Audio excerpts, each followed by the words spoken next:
wabarakatuh. Pada kesempatan kali ini, izinkan kami dari kelompok 6 untuk mempresentasikan mengenai strategi pelayanan dan pemasaran jasa yang disusun oleh saya sendiri, Artia Safitri, dan dua teman saya, Felicia Delita Sahara dan Anda Sri Fatimah. Untuk memahami strategi pelayanan dan pemasaran jasa secara menyeluruh, terlebih dahulu kita perlu tahu pengertian dan tujuannya, yaitu seperti strategi pelayanan adalah tindakan dan kebijakan perusahaan untuk memberi layanan memuaskan untuk pelanggan yang bertujuan 1. Memenuhi dan melampaui harapan pelanggan, 2. Meningkatkan loyalitas pelanggan, dan 3. Menciptakan hubungan jangka panjang. Selanjutnya kita akan membahas 3 elemen utama dalam strategi pelayanan. Apa aja sih? 1. Sumber daya manusia. Keterampilan, pelatihan, dan motivasi pegawai sangat penting untuk menciptakan interaksi positif dan pelayanan berkualitas. 2. Teknologi. Penggunaan alat yang tepat seperti CRM bikin pelayanan jadi lebih cepat dan efisien. 3. Ada proses operasional. Alur kerja yang teratur bisa memangkas waktu tunggu, mempercepat respon, dan meminimalkan kesalahan. Penting bagi kita untuk memahami contoh penerapan strategi pelayanan yang baik. Salah satu contohnya itu adalah strategi pelayanan dalam Starbucks. Starbucks mengembangkan strategi pelayanan yang berfokus pada pengalaman pelanggan yang menyenangkan melalui kualitas, produk yang konsisten, dan interaksi yang ramah dari barista.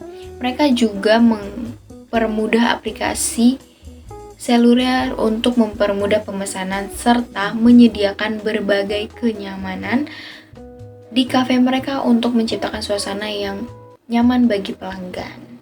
Selanjutnya yaitu karakteristik layanan dan jasa. 1. Intangibility atau tidak berwujud.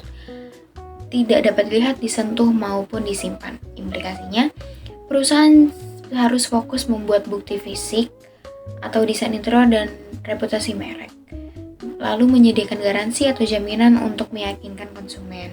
2. Ada inspirability atau tidak dapat dipisahkan, jasa produksi dan dikonsumsi secara bersamaan melalui interaksi penyedia layanan dan pelanggan. Aplikasinya memberikan pelatihan kepada karyawan dalam keterampilan layanan dan penggunaan teknologi untuk aplikasi pelayanan atau jasa. 3. Ada perishability atau dapat rusak. Jasa tidak dapat disimpan untuk masa depan. Implikasinya, manajemen kapasitas yang efektif dan penawaran promosi diskon untuk memaksimalkan kapasitas pelayanan. Yang terakhir yaitu ada variability atau heterogenitas. Kualitas jasa bervariasi tergantung siapa, kapan, dan di mana layanan diberikan. Implikasinya, standarisasi prosedur operasional atau SOP dan pengawasan yang ketat. Dalam menjalankan strategi tidak terlepas dari bagaimana kita merancang prosesnya. Berikut proses merancang strategi pelayanan. 1. Menetapkan tujuan layanan. Berfokus pada 3 hal, yaitu kepuasan pelanggan, memenuhi harapan, diferensiasi layanan unik atau beda dari pesaing, serta keuntungan dan efisiensi operasional, memaksimalkan produktivitas dan menekan biaya. 2. Mengembangkan sistem pelayanan efisien melalui desain proses pelayanan dan terstruktur serta pemanfaatan teknologi. 3. Membangun pengalaman pelanggan, menjaga kualitas layanan dasar, memberikan personalisasi pendekatan, dan membangun relasi jangka panjang. 4. Mengelola interaksi dengan pelanggan, menempatkan staf yang ramah dan responsif, serta memberikan pelatihan staf berkala terkait komunikasi dalam penanganan keluhan. 5. Mengelola umpan balik pelanggan, rutin mengumpulkan masukan lewat survei atau media sosial, serta bersikap responsif, mengubah keluhan atau pengalaman negatif menjadi loyalitas. Selanjutnya kita akan masuk ke pembahasan strategi diferensiasi dalam pelayanan, itu yang akan disampaikan oleh teman saya yaitu Felicia Delita Sahara. Perkenalkan, sebelumnya nama saya Felicia Delita Sahara. Pembahasan selanjutnya yaitu strategi diferensiasi dalam pelayanan. Ada 3 strategi. Strategi yang pertama yaitu diferensiasi kualitas. yaitu menawarkan layanan yang lebih cepat, nyaman, mewah, dan akurat. Yang kedua itu ada diferensiasi pengalaman, dengan menciptakan suasana yang unik dan ikatan emosional yang tak terlupakan. Yang ketiga itu ada diferensiasi inovasi, yaitu menawarkan solusi baru berbasis teknologi yang belum ada di pasar konvensional.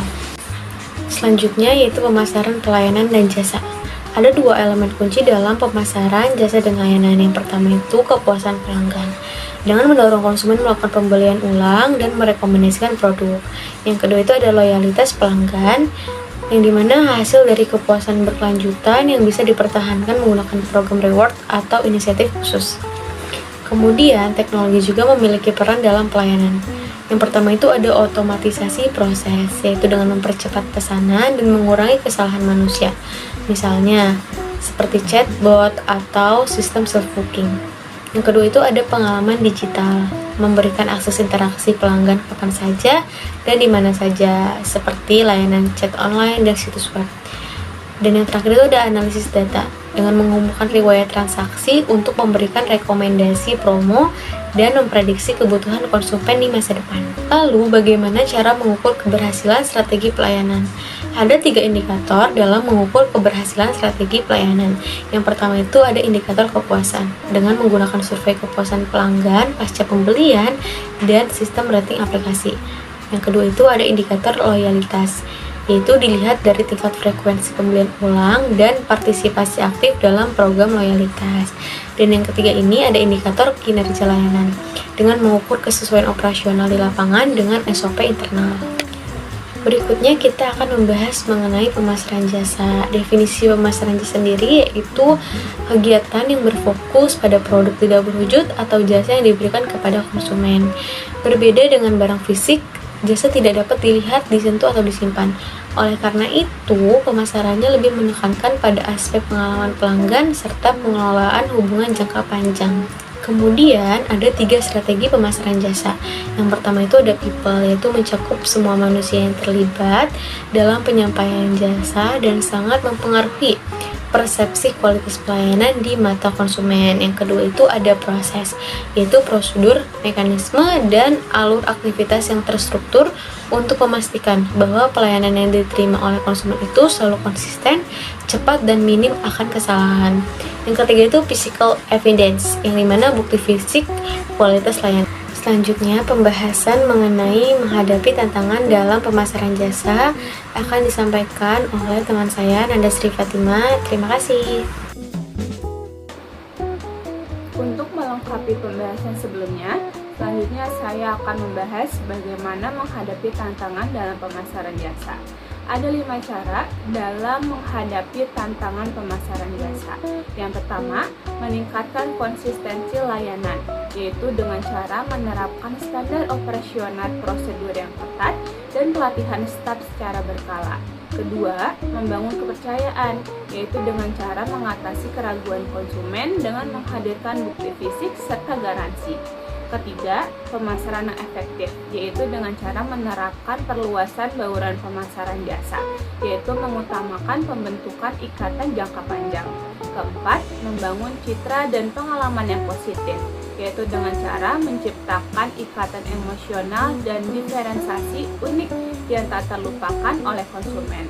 Kelima, mengelola harapan pelanggan, yaitu dengan cara memastikan kinerja layanan yang diberikan mampu memenuhi atau melampaui ekspektasi konsumen. Berikutnya, yaitu bagaimana cara kita untuk memenuhi kepuasan pelanggan dalam pemasaran jasa. Yang pertama, memahami dan mengelola harapan pelanggan dengan baik, yaitu kepuasan tercipta saat mampu memenuhi atau melebihi ekspektasi pelanggan. Kedua, memahami keluhan dan umpan balik pelanggan secara efektif, yaitu memanfaatkan keluhan sebagai wawasan berharga untuk memperbaiki kekurangan. Yang ketiga, berfokus pada customer experience untuk menciptakan hubungan jangka panjang, yaitu memberikan pelayanan yang berkualitas dan berkesan agar dapat membentuk ikatan emosional jangka panjang. Setelah memahami bagaimana cara kita memenuhi kepuasan pelanggan dalam pemasaran jasa. Selain itu, kita juga harus melakukan diferensiasi dalam pemasaran jasa, yaitu dengan cara yang pertama, menawarkan layanan yang lebih cepat, lebih ramah, atau lebih mudah diakses daripada pesaing. Kedua, menciptakan pengalaman pelanggan yang unik, seperti suasana yang nyaman atau interaksi pribadi dengan staf. Yang ketiga, menggunakan teknologi untuk meningkatkan pengalaman pelanggan atau mempermudah akses ke layanan. Selain melakukan diferensiasi dalam pemasaran jasa, kita juga harus melakukan inovasi dalam pemasaran jasa. Berikut 3 cara dalam melakukan inovasi pemasaran jasa. Yang pertama, penggunaan teknologi baru, yaitu dengan cara mengadopsi teknologi digital canggih sehingga operasional menjadi lebih cepat dan meminimalkan kesalahan manual. Yang kedua, menciptakan layanan tambahan, yaitu dengan cara menambahkan fitur yang belum pernah ditawarkan oleh kompetitor demi memberikan nilai tambah. Yang ketiga, peningkatan pengalaman pelanggan, yaitu dengan cara mempermudah akses pelanggan dalam berinteraksi dengan perusahaan kapan saja dan di mana saja secara praktis melalui platform modern. Dan yang terakhir, sebagai penutup, dapat disimpulkan bahwa keberhasilan bisnis jasa sangat bergantung pada integrasi antara strategi pelayanan yang konsisten dan perluasan bauran pemasaran. Di era modern, keunggulan kompetitif ini diperkuat melalui strategi diferensiasi, penciptaan pengalaman konsumen yang unik, serta pemanfaatan teknologi digital seperti aplikasi mobile, media sosial, dan chatbot untuk mempermudah akses layanan secara real time. Demikian presentasi yang dapat kami sampaikan, kurang lebihnya mohon maaf. Wassalamualaikum warahmatullahi wabarakatuh.